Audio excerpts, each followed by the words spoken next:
The culture is actually damn good. We're not urinating on the fire. You can stop asking that question.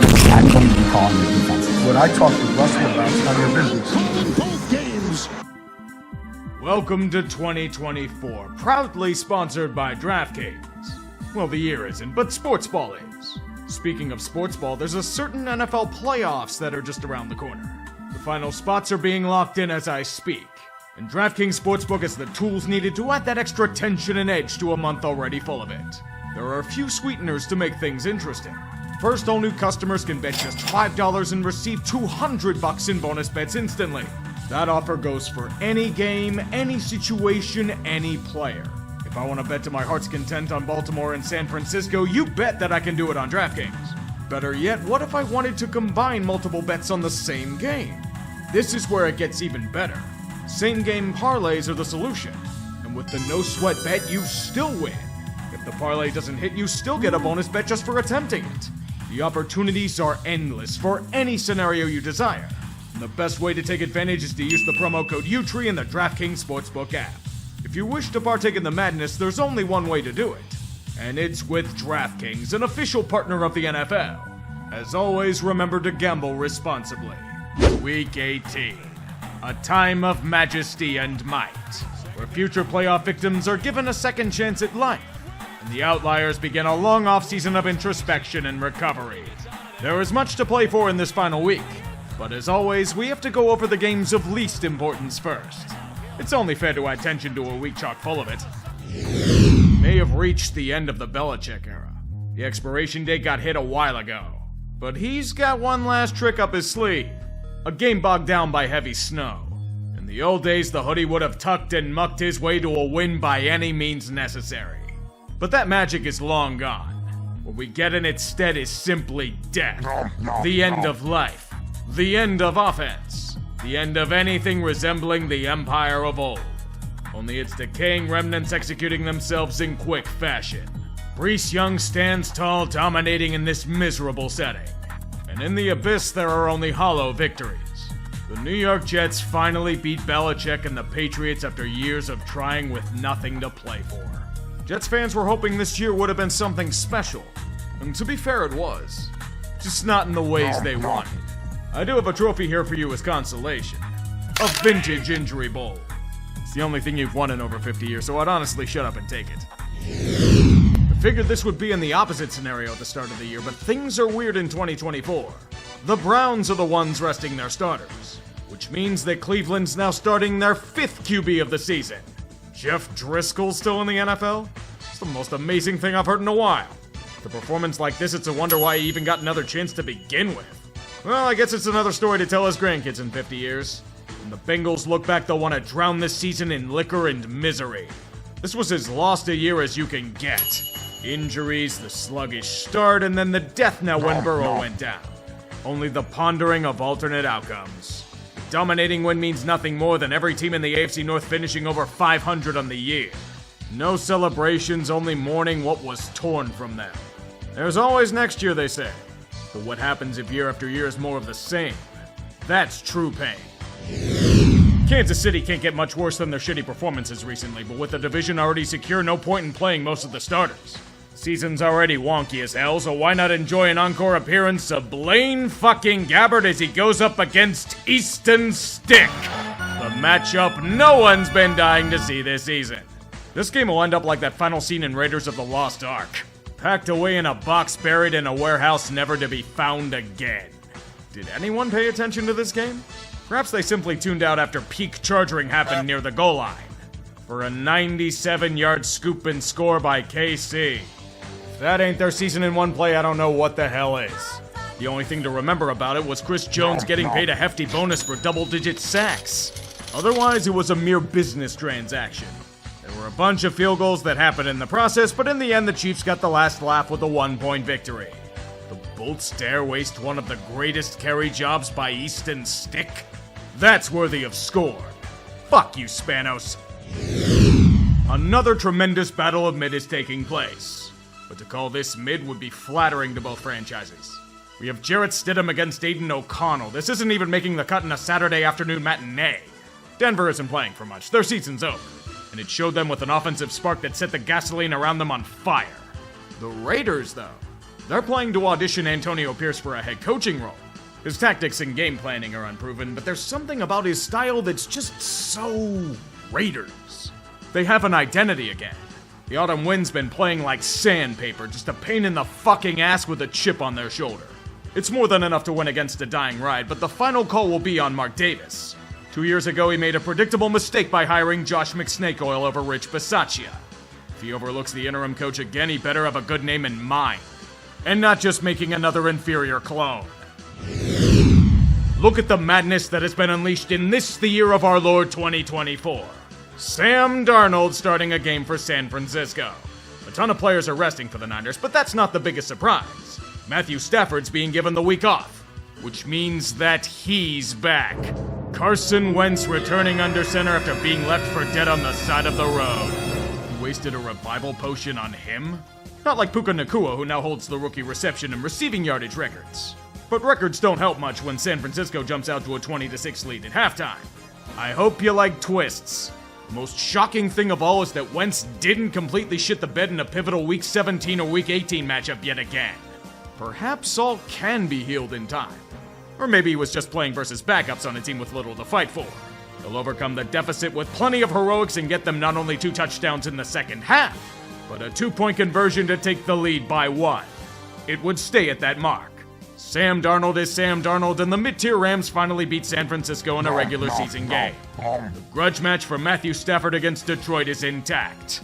May the narratives and conflict be juicy and delicious all week long. Final gasp for the Vikings on life support. And out of a grab bag of shit, they have no choice but to pick Nick Mullins for survival. Between him, a rookie, and a Pasternaut that burned up on re-entry, there's nothing left. That's the best way to describe the Vikings. They just have nothing else to fight with. Everything's gone. Their magic, their bullshit one-score victories, most of their talent, vaporized like years of Minnesota dreams. The potential final game for Justin Jefferson as a Viking if things go south. The tears refilling the land of 10,000 lakes for eternity. In one of those lakes, they may find a way to beat Detroit, because they can't do so here. The Lions are fighting for playoff positioning. Plus taking out a division rival? Minnesota's defense is spent, why wouldn't they finish them off? It may have cost them Sam Laporta to injury, but he did get the record for most receptions by a rookie tight end. Concerns about his health aside, they're just getting the engines ready for next week. Minnesota isn't even given the dignity of a Viking funeral. They're simply sent to die with their cousins in exile. Yes! I am invincible! Are you kidding me? The season can't end like that! Philadelphia isn't collapsing. Saying that would imply that there was any structure to begin with. Even for a derision, I think we were too kind with Philly before this moment. To declare them as frauds is an insult to anyone who actually is one. That indicates some semblance of competence. Eagles, you are fucking terrible. Not just losing to a Giants team reeling from a miserable year, but brought to heel by them in 20 minutes? What the hell are you doing in practice all week? Generating a victim complex? You really are the 2020 Steelers. All the way to the cancer infesting the locker room. Don't worry, Philly. Nick Sirianni will throw a temper tantrum and Matt Patricia will reinforce why I wouldn't have him coaching Pop Warner. You want to know how this gets worse for the Eagles? Oh, this shit sandwich has gone putrid. A.J. Brown and Jalen Hurts went down with injury. Things have transformed from fucked to Jim Jones passing out Kool-Aid. At least drinking that'll free you from this hell. This is supposed to be a Super Bowl contender? In what universe? The Campbell's chunky world? I don't know whether to congratulate the Cowboys for winning the NFC East by default or keep laughing at Philadelphia's freefall. Fuck it, I'm doing the latter because it's too damn funny not to. Please take this easy win against the rotting remains of Dan Snyder's shithole as confirmation of your reign. It was close for all of 20 minutes. Then Ron Rivera had to give one final send-off to a coaching tenure that proves the game has passed him by. Proudly featuring one of the worst secondaries known to man.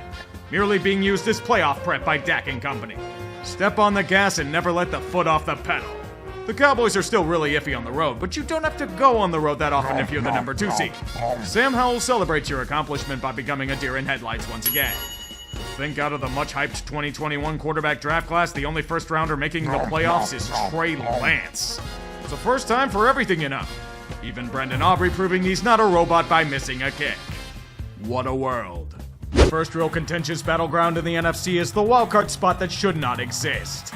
Green Bay has control of their own destiny. If they lose, Seattle's got a shot. If both lose, New Orleans can sneak in if they don't take the division. For now, a trip to Arizona's in order. It'd be awfully nice if the Seahawks could ever not be the Steelers of the NFC. Continually mediocre, dancing through endless bullshit in spite of themselves and not bad enough to force significant change in the organization. The flaws of Seattle have been pushed down your throat over and over, so no point in doing that. Simply letting them fail to take advantage of a Cardinals team picking up the pieces should do the trick. Against any other team, the Seahawks die swiftly, especially with how awful this defense is. Elite guard unit, sure, maybe the Iraqis. They also gave up shit tons of land without a fight. With it being a 7-point deficit, late and embarrassing defeat is in sight. It's fortunate for them that this is Arizona and their defense is weak. Best for the Seahawks to learn absolutely nothing and get bailed out by talents like they usually do. Geno Smith setting the single-season record for most go-ahead TDs late is more than enough proof of that. They even went for 2 to take the lead. But they may have left too much time on the board. Kyler's leading Arizona on a bit of a drive, taking them to the fringes of field goal range. Even if it's a long shot, the Cards have the chance to do something truly hilarious. Good snap. The hold is good. The kick is wide to the right. It's no good. Of course, we can't trust Arizona to do anything of note. Seattle, like usual, escapes with a chance at life. Well, boys, it's time to root for the Bears. Chicago, this is Judgment Day. Weeks of playing middling and self-destructing opponents have given them some confidence going into this match. A chance to upend the rival that has consistently owned them for years. This was their Super Bowl, and they failed miserably. A total cock tease that will get them mocked and bullied by their NFC North brethren for years to come. I'll say, for how unbelievably terrible Joe Barry has been this year, he did a marvelous job containing the Bears' offense. Although against that poverty franchise, anything green and yellow reverts back to the golden days. Chicago was hoping for Justin Fields to emerge as a franchise quarterback, but that hasn't happened to him. It was blessed to Jordan Love, the ultimate nightmare. The torch wasn't doused, it was merely handed off to the next in line. And Green Bay continually lords over their inferior adversary. Turns out the only thing they do up here is watch football because they're pretty good at it. Even in a supposedly rebuilding year, the Packers will still have success. The reward is a probable ass-kicking in Dallas, but they still made it regardless.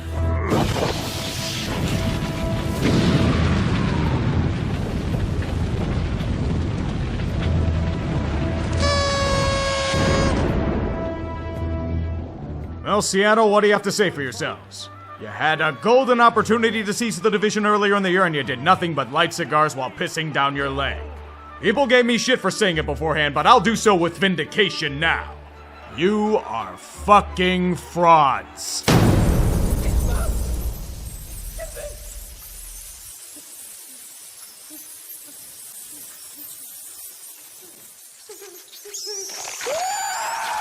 Tank division is coming to a head here.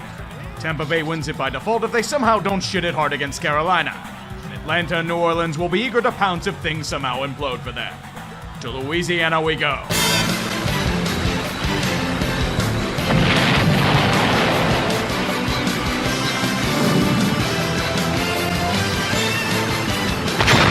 The New Orleans Saints special. Do absolutely nothing until it's far too late, and then flash the incredible upside that had the fan base interested at the start of the year. I'm gonna be completely honest, all you did was put Atlanta out of their misery. The Falcons have been so mismanaged this year that even Arthur Anderson couldn't fudge the numbers in their favor. I'll give them credit. They do a tremendous job finding ways to not only lose, but embarrass themselves royally in the process. Why are they still trying to make Desmond Ridder a thing? These shitty passes he's throwing are benchable at the high school level, yet Arthur Smith keeps mocking us all for rightfully calling him shit. All this talent on offense and you're trusting it to the equivalent of town drunks and village idiots. Hell, the defense has been giving up big plays ad nauseum as of late, so why not keep it going? What a shitty football team and what a shitty way to waste everything given to an ungrateful fuck. I need to apologize. I underestimated the incompetence of the Falcons when I thought they'd win the division. I will never do so again. But what's truly important to the Falcons are the sanctity of unwritten rules. Arthur Smith's having a pissy fit because the Saints dared to get a struggling player his first TD on the year. I have a better idea, Arthur. How about not running your offense through Jonnu Smith, you fucking hack? No. So you took care of the trash while your head coach cucks to a petulant child. On brand, it's too late to control your own destiny. You need to hope the Panthers can play football. Good luck with that.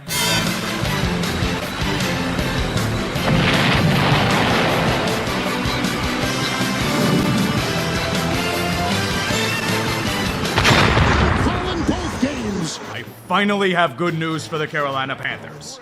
It's over. The season from hell can no longer hurt you.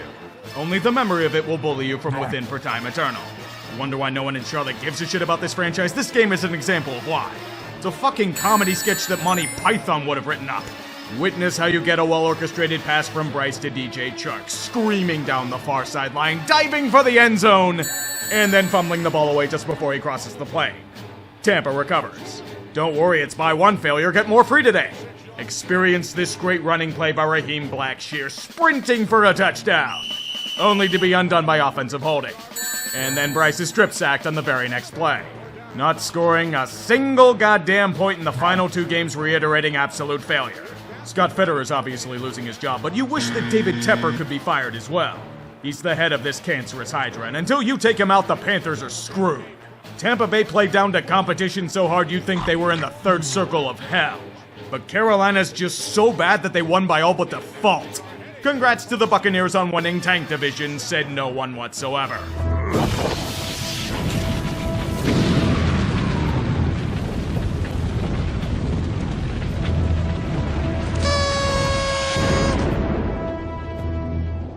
You seriously expected fucking Carolina to help you out?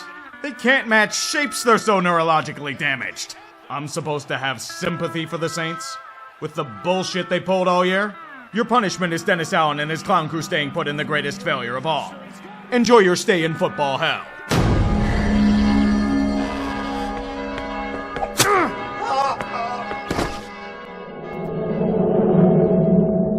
There are still 3 open spots in the AFC. The main one being the AFC South, where Jacksonville controls their own destiny. But if they lose, the winner of Houston-Indianapolis steals it in the night. Buffalo, Houston, and Indy only need wins to clinch a playoff spot. Pittsburgh, however, needs some help to get a backdoor entry. Either a Bills or Jaguars loss. But they have to take care of their own business. For the bullshit to continue to be real, the Steelers will have to unravel the mystery of Baltimore. The good news is that the Ravens are resting plenty of starters since there's nothing to play for. The bad? It's all but in a monsoon. And the refs from the Detroit-Dallas fuckery are on assignment. Not that it really matters in these elements. Amplify that by peak AFC North football and you get trench warfare. Endless grinding and plotting in the rain-soaked fields of battle. There's not much to say except that it was a game and it somehow happened. With a shitload of fumbles and punts, but it happened. In most situations involving ugly weather and the Ravens, Pittsburgh comes out on top. It's more of an asterisk win since Baltimore was playing a huge chunk of backups, but they'll take it all the same. Who doesn't want Najee to burst through for big gains or Deontay Johnson to catch a football? 9 wins, 10 wins, no matter. Steelers require help to lose by 20 in the wildcard round. And they'll need more than that to survive a major injury to TJ Watt. I lied. They're losing by more than 20 if they make it. This is what the final week of play is all about. Win or go home. All or nothing. Those are the stakes for these two massively overachieving teams seeking the grand prize of unlimited house money. If you're the Texans, CJ Stroud alone is a bounty many teams envy. While the Texans might be dreaming of a postseason with a 14-3 lead, one man has come to wreck those ambitions single-handedly. Jonathan Taylor. The battered Houston defense cannot stop him whatsoever. A tie game as quickly as he scurries for a touchdown. Just as we expected. A neck-and-neck affair with both groups of men desperate to move on. In some regards, the only thing ending the Colts are themselves. After a doink trading field goals with one another as neither can truly find the pay dirt in the confines of Lucas Oil. What we need is a statement drive. Guess who claims it? If you guess CJ Stroud, why are you all that surprised? Look at what he's doing. Dazzling balls, escaping acrobatics, the kind of stuff that can make franchises dream of a golden decade. It might already be here for the Texans. If Kaimi Fairbairn doesn't miss his first PAT of the year. It's desperation time for Indy. And even if he's hurt, you have to feed Jonathan Taylor with the game he's been having. This drive is all Taylor. And the red zone has been breached. 4th and short, season in the balance. Should be an easy conversion. It's in Minshew's hand, drop by Goodson. Tyler Goodson's gonna be haunted by this drop in his nightmares. Bad throw, but it was catchable. Wait a minute, why wasn't Jonathan Taylor out there? If you were worried about him catching passes, what about Zach Moss? Too many mistakes send them right to the glue factory. I will say this. I respect them for a team I thought would be fucking terrible this year. It's a lot more than I can say for most.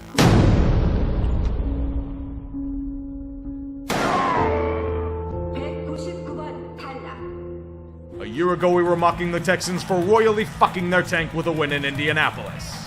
Today they do the once unthinkable and make the playoffs with a win in Indianapolis. What a fucking turnaround. Bobby Smith wasn't the ruiner of dreams. He was their gateway to that.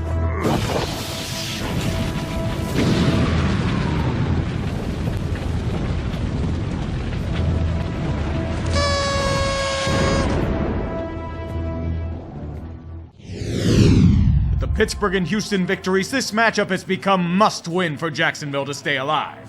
Anything else will be failure. Did anyone bother to tell the Jags that this was gonna happen? The Titans have been waiting a long time for this moment. Remember last year, Duval? When Tennessee completely collapsed at the end of the year, allowing you to pounce on their rotting carcass at home? They never forgot that defeat. They're gunning for revenge. The potential final game of Derrick Henry and Ryan Tannehill as Titans. And as the sun rises, the king will ride forth into battle. One last time.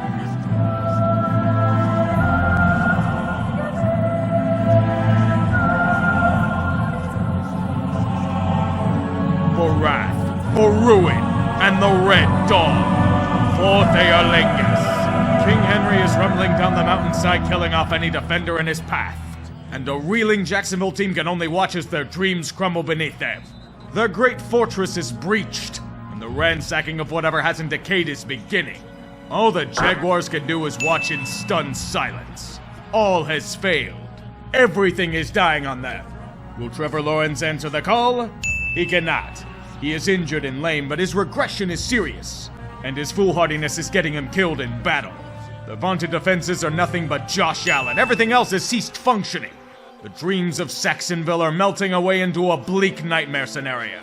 This team was once 8-3 with the #1 seed in the AFC in sight. Since that point, they've only won once, and that was against Carolina. This isn't even an implosion. This is a cratering to the loss of carnal knowledge.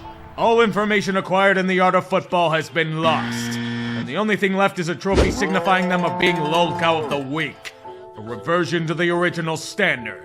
And ironically paralleling last year's Titans. With victory, they secure both revenge and closure for a lost era. Well, the only era happening in Jacksonville? Fucking lapsed.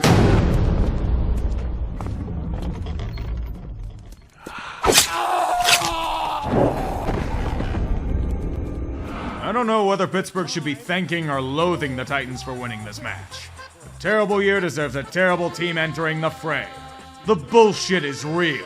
Never tell me that it isn't. For the standard of losing by 20 in the wildcard round lives on for another day.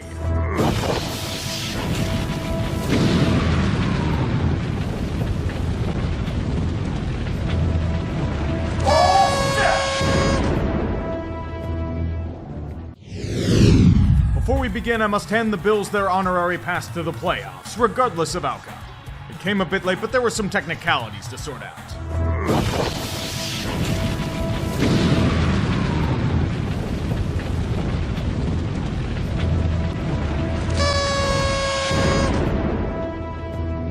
This produces a touch of pressure on Buffalo, but this matchup is for the AFC East. And I think Miami would rather not have to travel up to the cold if they don't have to. Even if the Bills win, I've been thoroughly unimpressed with them. The mainstream media's been parroting that they're this sleeper team headed into the playoffs. In what way? That they fall asleep when it matters? Have they been paying attention to anything that's happened over the past few months?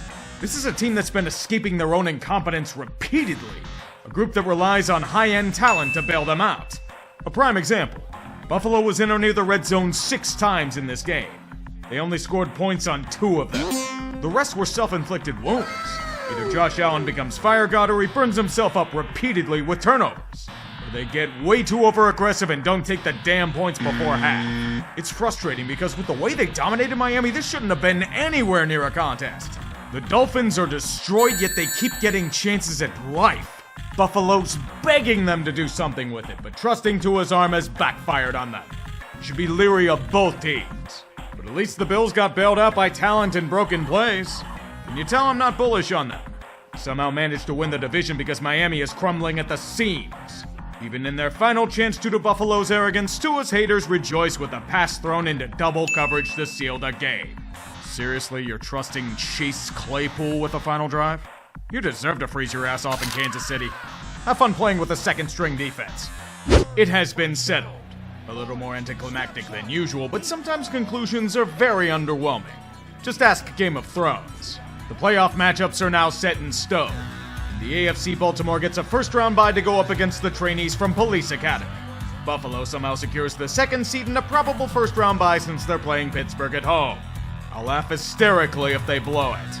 Kansas City managed to at least catch a third seed against Miami, where Tyreek Hill is returning to where he honed his craft for years. Houston, in the shocker of the year, wins fourth seed. They'll be taking on Cleveland in the Deshaun Watson Bowl. Fortunately, without Deshaun Watson. The NFC is just as trashy if we're being honest. San Francisco gets first-round bye. Leading off the bad news bears, Dallas secures the second seed, and a matchup against Green Bay. No bad experiences in previous playoff matches there, I'm sure. Detroit gets third seed in the ultimate revenge match. Matthew Stafford coming home to lead the Rams against them. The winner of Tank Division, in spite of themselves, is Tampa Bay. And they'll have a legitimate chance of winning since the only thing Philadelphia can beat is themselves at this point. Prepare yourselves accordingly. This year's been a shit show and I anticipate much more of the same in the playoffs.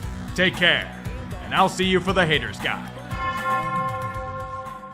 There is one final price we must pay to the gods. The sacrifice of coaches and managers on a day of doom. Black Monday.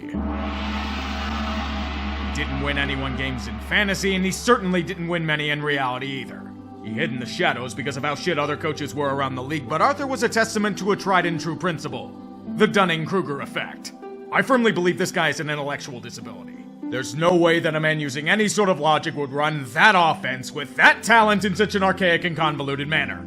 No need to use any of the top 10 picks ready at the skill positions. Jonnu Smith and Gadaro Hodge need their reps. And whenever anyone questioned why he's stuck with these trash deployments or garbage and Desmond Ritter, he gets snarky and curt with them. Then weeks later, he just flip-flop between QBs like he does between a mustache and clean-shaven. Methinks head coaching isn't for him. Don't feel bad for Arthur.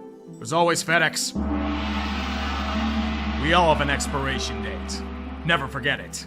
There was a time when Riverboat Ron was a good head coach in the NFL, but that time has long since passed. Once he entered Washington, it's been the same song and dance as every other Dan Snyder hire. Treading water and generating no progress. You'll say he won the NFC East in his first year, but that was a literal tank division with garbage and chaos strewn around. With his outdated defenses and repeatedly failed decision-making abilities, it's obvious he's in his coaching twilight. To be honest, there was a legitimate case for firing him when he failed to realize he could have been eliminated after losing to Cleveland last year. He wasn't just cooked, he was char. Now it will dissipate into the wind. Rivera, along with Jack Del Rio, will ride off into probable retirement. Farewell, soldier. May you get random coaching consultations for the rest of your days. What an awful GM tenure. Whenever you think about Fitterer's GM reign, he's gonna be down there with Matt Millen and Gene Smith. All you have to do is go over some of his moves. Trading a haul for Sam Darnold, then exercising his fifth-year option sight unseen. Trading CMC only for him to magically stay healthy in a real system. Not trading Brian Burns to the Rams for 2 first-round picks, then unable to sign him long-term. Choosing Ian fucking Thomas over Stephon Gilmore. And that trade with Chicago. You know which one I'm talking about. Even if you think David Tepper had a hand in some of these moves, his drafting and free agency track records were abhorrent regardless. This was incompetence personified. This is how you set a franchise back half a decade. And with Tepper tantrums heard throughout Charlotte, it's not gonna get better soon. Carolina isn't in football hell. They're just in hell. And the only thing that'll warm them are the fires burning them alive. Now, this is a twist I absolutely wasn't expecting. Mike Vrabel, the man that Tennessee loved a year ago, has been cast off into the abyss after losing a power struggle. It's the cold nature of the business. And I completely get why the Titans are doing it. Things have gone stale.